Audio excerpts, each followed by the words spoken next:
tong sampah tu awak kutip botol. Awak nak tunjuk apa? Dah terdesak sangat ke? Salah ke abang nak cari duit lebih?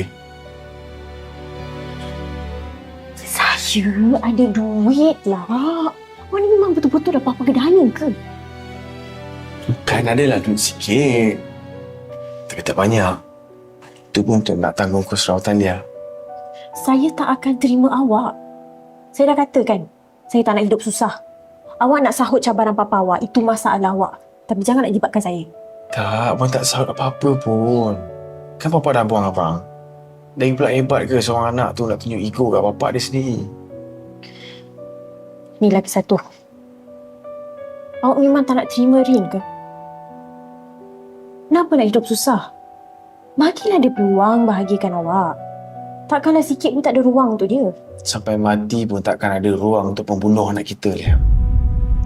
Takkan. Suka!